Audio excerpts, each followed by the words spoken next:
proceedings in Parliament yesterday, you are clearly not excited or happy about some of the comments that were made, first by the Energy Minister, and then have issues with your friend OPK. What was the issues the Energy Minister, the things the Energy Minister said that at least got you so upset? Yeah, good morning, Senna, and good morning to all the listeners of Radio Gold. Senna, as I emphasized yesterday in my reaction to the minister's statement, we are talking about a catastrophe which has never befallen us as a country. I read out the statistics from NADMO, government's own NADMO. In Northtown alone, 12,633 people have been displaced. When was the last time you heard that over 12,000 people have been displaced? I love Radio Gold! According to NADMO, more than 1,500 houses have been demolished, have been destroyed, have crumbled under the submerged waters. Over 230 persons living with disability have been affected. They've lost their wheelchairs, their crutches, everything is gone. 53 schools destroyed. According to official NADMO, I read the NADMO statistics to the House. NADMO statistics as of 24th October 2023. NADMO also reveals that there are 21 displaced camps. They call them safe havens. I have refused since this disaster occurred to call those places safe havens. There is nothing safe about them. They cannot be havens. I mean, they create terminology so that you will think that people are fine, people are okay, just to hide the reality. Come to these 21 displaced camps. They are schools, classrooms. We all know classrooms in Ghana. Classrooms, basic school, public basic schools, classrooms. No washrooms, no kitchens, no mattresses, no beds, no toilets. And people are crammed in their thousands. This morning at 5 a.m., I decided to go around some of the camps just to wake up with the people and just to see how they survive. I broke down, Senna. I broke down. And there are people come this morning. People bathing in the open, no privacy. Women, men, children, cooking outside, in the sun. It's so difficult. It's dehumanizing. The indignity. And then a minister of energy, in responding to a summons last week, comes to Parliament with VRA executives. And the most crucial matter, the most urgent matter, not a word, not a whimper. He says absolutely nothing about resettlement. So as I was asking them yesterday, how long are my people going to be living in these 21 classrooms, these 21 schools? How long? How long? It's 5 weeks already. 5 weeks. And as I asked them, would they accept to live in those conditions even for 2 hours? When Apiati occurred, didn't we see the response, the seriousness, the reconstruction of houses? Why is it that up to now, government fails to announce a resettlement policy? Why? Are we not human beings? Are we not Ghanaians? Are we not citizens? Don't we also pay taxes? Why? Why do we treat sections of Ghanaians like this? Why? Not a single word on resettlement. The entire statement was an annoying defense of this negligent VRA. The Minister of Energy constituted himself into some defense team for the VRA. No word on compensation. As I speak to you, people have lost everything. There was an elderly woman, Mama Zuma, who approached me this dawn at the Okudzeto camp, telling me that All her clothes. That's all she has, her treasures, her clothes. Expensive clothes. You know women and their clothes. All gone. And that she only has one attire. And she'll help her with some money. Because, yes, people bring food and all of that, but she could get some clothes. She wants to change. I mean, imagine some of these depressing stories. It's so difficult to control your tears. And then ministers come to parliament, colleague MPs get the opportunity to speak, and what they say is not soothing, it is not sensitive, it has no bearing to the reality on the ground. Then, Senna, what is also very, very annoying, absolutely unacceptable, and I made that point on the floor yesterday, that look, we are down and out. We are traumatized. We are in distress. The last thing we will countenance are blatant falsehoods, naked lies. We will not accept it. Did you hear the Minister of Energy saying that VRA has informed him that before the floodgates were open, members of parliament and other stakeholders were engaged? When? Look, if you're a minister of state and your agencies come to make these claims, as MPs, you have heard us saying, we've said it on the floor of parliament, we've said it outside parliament, that we were not engaged. Why don't you call for evidence? Why don't you tell your VRA chief executive to bring you the evidence of the meetings? Where are the invitation letters? Where are the minutes of the meetings? Where were the meetings held? The minister could not mention a single venue, date, where these meetings were held, where MPs were in attendance. So why come and engage in such blatant falsehood? Then the most dangerous of all the lies that the minister peddled yesterday was that VRA is distributing relief items and that MPs have received their share. Can you believe that? What this does is that your victims in your constituency, the chiefs, the assembly members, all the people you work with, they will be wondering, oh, so this is our honorable MP. He has gone to meet VRA quietly. They've sorted him out. They've given him relief items for us, and he is not declaring. He's never told us. Because at least, in my case, I am publishing periodic updates of who is bringing what, when, and where. All you Radio Gold, you led the Radio Gold team. You saw how we do our programs in the open, in a camp. We take pictures. I am not meeting any delegation in my house or in my office or privately. No, everything is being done publicly. And we are collecting items with chiefs, with assemblymen. You saw it yourself. So, when did VRA meet us and give us relief items?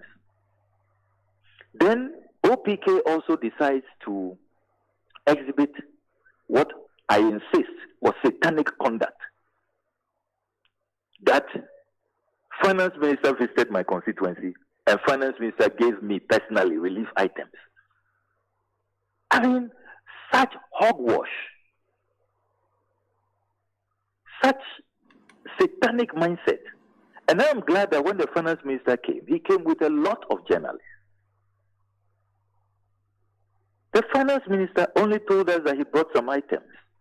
Wherever he took, later on, I heard media reports that he met the DCE earlier in his office and must have dealt with the DCE. That's the DCE. The DCE is not the member of parliament. So you never saw the relief items? Never. As I speak to you, never. Really? That is why check the 100 list of organizations and individuals who have donated in North Tongue. You would not see Ministry of Finance. I've made it clear. Items donated or donors through the MP's office. I have never seen anything from the. So as I speak to you, Senator, I don't know if what the finance minister brought is cash or is relief items, and I don't know what kind of relief items. Whether it's food, whether it's blankets, whether it's mattress, mosquito net, I don't know. Really? Nobody. No, I have no idea. Because he announced it right in front of you, and we all heard him, but we never saw the track or whatever it is that. Saw it. Yeah. Exactly. We never saw it.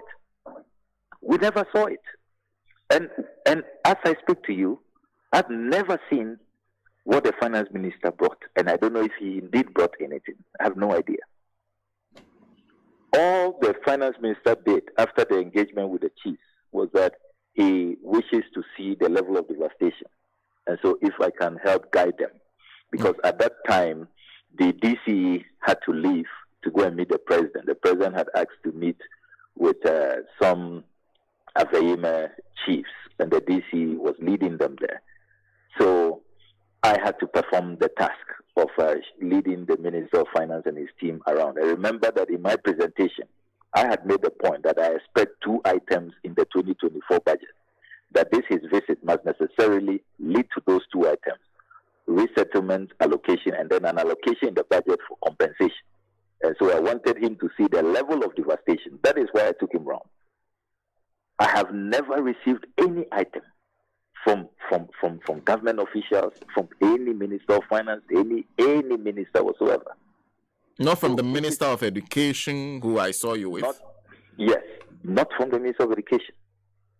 Because, you see, as a matter of principle, I would not accept anything in private. If you have a donation, let's go public. Let's go to a camp. Let's call the victims. Let's invite the chiefs. Because I don't want a situation where you meet me in private, give me probably 5 mattresses for a community, and then you turn around later and say you gave me 500 or 1,000. You give us a cash donation probably of 10,000, and you go and say it is 1 million. I mean, especially when we know the kind of people we are dealing with, and how they have acquitted themselves when it comes to the management of our national resources. So I don't do anything in private. I always insist. It will be public. The chiefs will be there. Assembly members will be there. The DC is always invited. He's attended some of them. For example, when Mr. Ibrahim Muhammad came, the DC was able to attend. The NADMO, National Deputy Chief, was there. Chiefs, revered chiefs and queen mothers were in attendance. Then the victims. I always want the victims to see what has come for them, what we are collecting for them. Because, you see, that also builds confidence. And the donors will know that what they are bringing, there is no intention to divert them. And that the items will go directly to the people. So, where? The Minister of Education, for example, he had a courtesy to call me that he is coming to my constituency. He's worried about how the schools have been taken over by displaced persons and the children are not going to school. He has heard me in the media saying that there has to be resettlement so children can resume. So he wants to really come and see what the problem is. So I should lead him to the chiefs. We did that. And then we had a deba of the teachers who were around. Remember that about half of our teachers have fled the constituency for their lives. Their homes were taken away by the flood. So he met a handful of teachers, probably about 100, at the Mepe Presby Church. And those are the pictures you saw. And I spoke at that gathering and made the point that, look, we should not only be thinking about the restoration, but we should also, in our analysis, factor the teachers. Teachers too have been affected. So it was after my presentation that he announced that he will be donating 200 bags of rice to the teachers. That didn't come to me. Later on, I heard that the teachers were telling me they got 100 bags and not 200 bags. But I don't want to know about those details because it didn't come through me. So that is how we are conducting ourselves here. And for OPK to say that because he's seen a picture of the finance minister and me on Facebook or in the news, that means that I have personally been given 2 million cedis or been given relief items. So you see how some of these characters are making mockery of this whole disaster. We are talking about a disaster of epic proportions, a spillage like no other, which has left devastation, which is so multi-sectorial. Public health has been affected. Agric has been affected. Look, you see the rice shortage that will happen soon. You know that this is a rice basket for our country. Yes. The rice farms that have been destroyed, you will start feeling, you see how food inflation will go up, the scarcity, the food insecurity. The Agric minister knows what is coming. So he announced some $40 million, which so far appears to be just, verbal talk. We are yet to see the impact of that. But at least the Agric minister recognizes that Agric is affected. Then I haven't talked about water. A lot of the water that we drink in Accra and many places, so those who think that this disaster, the contamination that has gone on here, they are induced. I mean, they are insulated. That's the word. They must know that they have no insulation, because pond water and all of that is coming from here. So we have to pay attention to that. Then the public health crisis. Already, doctors are saying that there are too many cases of typhoid, of cholera, and what does that mean for how it can spread so fast? So we are not talking about a disaster which is something that can be toyed with, that is just a flash in the pan. When you listen to colleague MPs, what is now, this has spread to about 32 constituencies. You have the northern MPs in the middle belt, all the way down. It's no longer even a Volta Basin crisis. So this is a monumental national disaster, and one expects that you will see a high level of seriousness. The interministerial committee that was set up, when is that interministerial committee going to invite affected MPs? When are they going to sit with us? When are we going to see them in our communities? When? When is government going to make use of the contingency fund? As I speak to you, Senator, we approved 600 million cedis in the budget for contingency, for things like this, emergencies like this. This is a classic contingency item, not what they were using the contingency for on National Cathedral. You remember when I exposed them? This is not National Cathedral, where there is no emergency, nobody is dying, where National Cathedral, you planned it. You came up with this whole grand conspiracy to loot, hiding behind the name of God. And I thank God that God has exposed them. Next time people will learn that you don't go and use God's name in vain. But that's what they were doing with contingency. Now we have a real emergency, a real contingency situation, and we can't find a contingency fund. 600 million approved for contingency. Where is that money? Where is it? And compare their reaction to the disaster in Apiati. So, is it the case that, as the president said when he came here, that look, even my coming here is reluctant, if I consider the fact that you people don't vote for me, I wouldn't have come. Is that the reason why we are getting this level of discrimination? Apiati, immediately funds were mobilized. Government pledged resources. Government is reconstructing houses. Why is it that as we speak, even you just make a verbal announcement, just tell us what your resettlement plan is. More than 1,500 homes destroyed. Tell us. What is the plan for resettlement? What is the plan for compensation? What is government policy on these two matters? It is the most urgent issue that must receive attention now, if not yesterday. Why are they silent? A minister comes, speaks for about an hour, and nothing on resettlement. And all we see are needless provocations from the likes of OPK, no substance, no logic, no credibility, and just making a mockery of the pain, the anguish of fellow Ghanaians. Look, I'm totally appalled. And honestly, if this is a standard that some people want to set in the house, then I'm very, very, very disappointed. Very, very disappointed that I'll call some of these characters colleagues.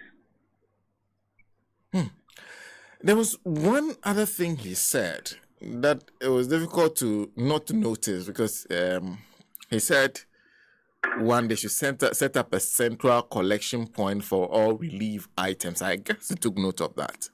The suggestion that most of it was coming to you and that he also has victims in his constituency, he's not gotten anything, among others.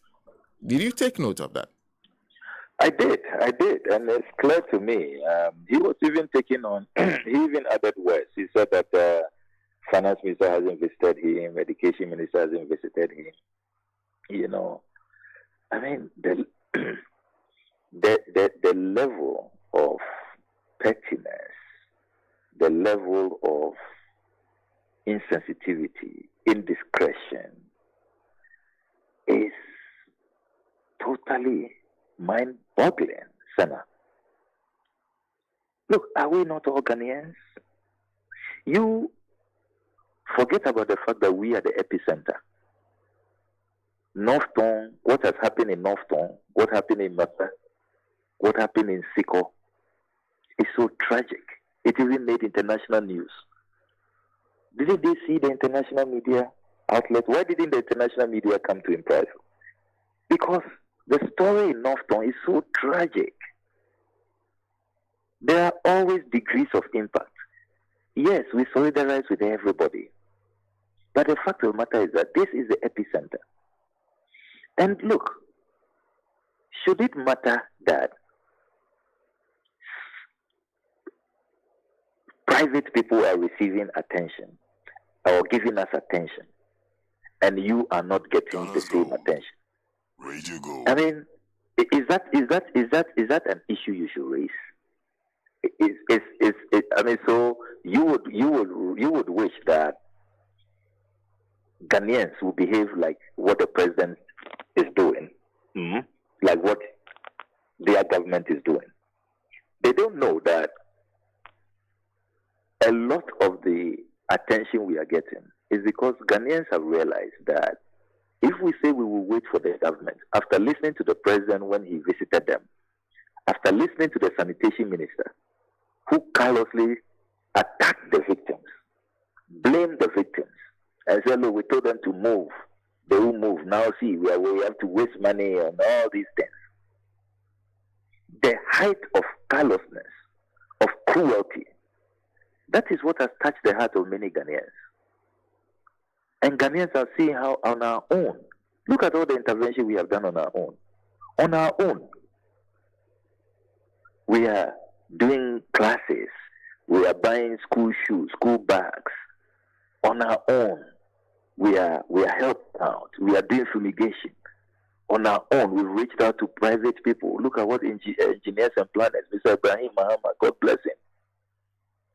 He has to come and help us with dredging to rechannel the contaminated water so that we can stay alive, so that we can begin to get some normalcy. The whole government, where is the military, where is the navy? The whole government is individual who must come and do dredging. Look at what Mawum's construction is doing, helping us with road construction so that cut-off communities where we cannot send relief items on that Okudzeto Ablakwa corridor. You should come and see the remarkable road construction that Mawum is carrying out here. Take Fair Sky, the only housing program that is underway in this constituency is our initiative with First Sky. So Ghanaians are seeing that, look, these guys are trying to help themselves. They are the only, if you really want solutions, if you want to help these people out of this dire situation, you better just reach out to them directly. If you say you are waiting for government, or if you put your confidence in government because they are keeping your taxes, the people will just die. I'm surprised that OPK can see the message. That the reason why many people are flocking into our constituency is because they see that, look, we have to come to their aid. And you see, the story is so sad if you put it in proper perspective. Sana, the perspective which I want a lot of us to consider this month is that my people are going through all of what they are going through so that we will get electricity. You heard the minister yesterday that if they don't spill, the dam will break. There will be no dam, and so there will be no electricity. So we are bearing the brunt. You forget about the negligence and how it was done and all of that, as though the VRA guys wanted to commit mass murder. You forget about all of their, negligence. But the fact of the matter, the incontrovertible fact is that we are paying a price. We are suffering the consequences so that the rest of Ghana will have electricity, will have power in their homes, in their shops, in their factories, at Radio Gold and other places. That is the perspective. And that is why many Ghanaians are in solidarity with us. That we need to show some appreciation. We need to show some love for these people. They are going through so much just because of us. Just so we can have electricity. So we can keep people employed. We can keep this economy growing. And I am shocked that the government hasn't recognized that. Because if we begin to quantify these sacrifices, what Okudzeto Ablakwa represent in this economy, its contribution, and that's why when people talk as if some parts of Ghana are not part of Ghana, take us out and see the darkness that you will sleep in. So it is important that this perspective is brought to bear. And that is why Ghanaians with a heart, and I must salute Ghanaians. Ghanaians have shown tremendous love. Look, that is what has inspired us and has kept us going. We probably will have just, collapsed and will have just probably, dropped because of depression long ago. It is Ghanaians who have lifted us up with their compassion, with their understanding the real issues, the perspective which must not be lost on anybody. So when OPK is upset, he's angry that why is North not getting all the attention? Less centralized. They say that they can get some. Is this a time as a member of parliament to be fighting over relief items, over why others are getting attention and you are not getting? In any case, you OPK, when you have the opportunity to speak on the floor, you are defending this incompetent, this inept government. You are peddling lies. Did he spend a second to talk about his own people? If you claim that your people too are suffering, then highlight their plight. Because, you see, you can't have it both ways. You can't claim that government has done so well. As for your place, you are so proud of the government. Then why will anybody come and help you?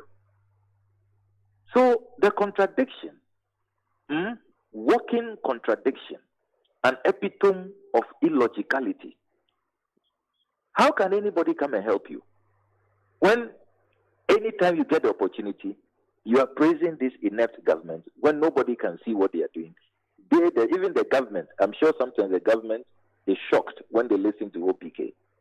The president himself, after coming here empty-handed to insult us and accuse us of not voting for him and walking away, he himself will be shocked when he hears OPK defending him. So when you don't highlight, take our social media handles as MPs. Look at what we are doing. Look at who is staying in the constituent, who is on the ground, who is appealing for support, begging Ghanaians to come to our aid. You are there doing government propaganda. Who is coming to help you? Who will come and help you after saying that all is well, government has done so well, government has done fantastic, government has done a great job in your constituency? Then you don't need any help. So why do you then turn around? You say government, you see the illogicality. You say government is doing so well. You can feel government's impact at your place. He even claims that there's some 2.8 million that has been released into some fund that he's the only one who knows about. Mm-hmm. Then at the same time, you say that the relief items that we are getting, let's centralize. You two, you want some. Incredible, Senator. I mean, Senator, can you believe it? Do you understand this guy? Do you get the logic? If government is doing so well at your place, there's even some fund, 2.8 billion is in it. You are also fine. Akufo-Addo is such a hero. Why are you fighting with us?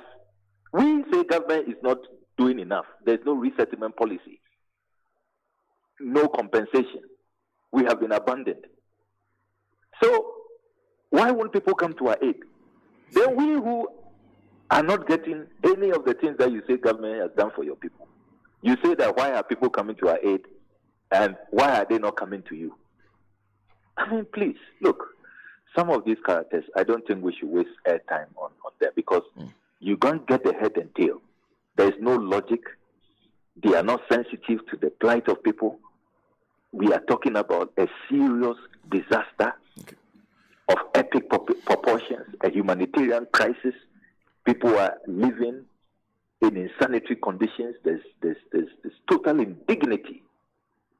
And then all you see are these characters who are just wallowing in abject illogicality. Well, Honorable, thank you very much for speaking to us this morning.